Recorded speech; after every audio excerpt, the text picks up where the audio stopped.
You mentioned damage to Malta's reputation, which was additional damage, which was incurred also in 2019. And while you welcomed the government of Malta's efforts in drawing up an action plan, which was based on recommendations from Manival and other international bodies, you did say that 2020 will be crucial in terms of determining the institutions in Malta's capacity towards actually implementing the plan. How important will be putting this plan in place this year for the banking sector and for HSBC?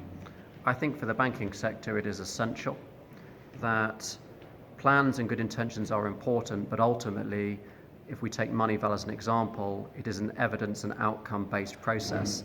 And this is about making sure that our financial system operates to the rules of the international economy. If we want to have a growing, thriving, connected economy for the long term, we have to be operating to the rules that requires. So it's a critical year for that action to happen. I think there's the potential for it to take place, but we've now got to get on with that at speed. For HSBC, we have our own, I think, distinctive values and standards. We've operated in this way for a long period of time. We're committed to doing the right thing by the country, by our customers, and that's what's enabled us to grow our business in 2019.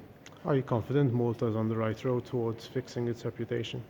Well, I think it requires more than confidence. It requires evidence and outcomes now. So this, again, is an important year. I think it's clear what action needs to be taken now. It's important really to get on with it. And if that progress is seen, as has been the case in other countries, these issues are not unique to Malta, where countries have been able to raise their standards and get back calibrated to the international economy, that's a good long-term positive for economic development.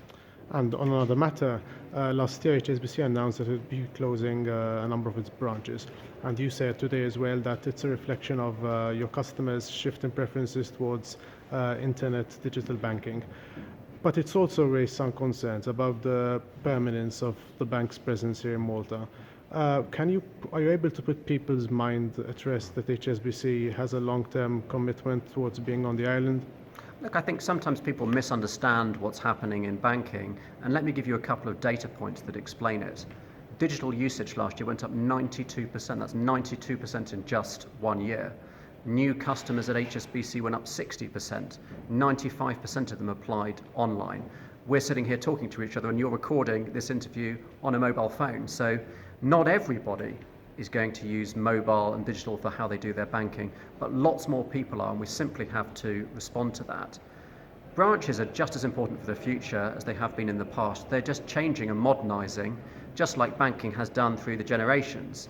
So branches of the future will have improved access, things like parking, more flexible hours, more services.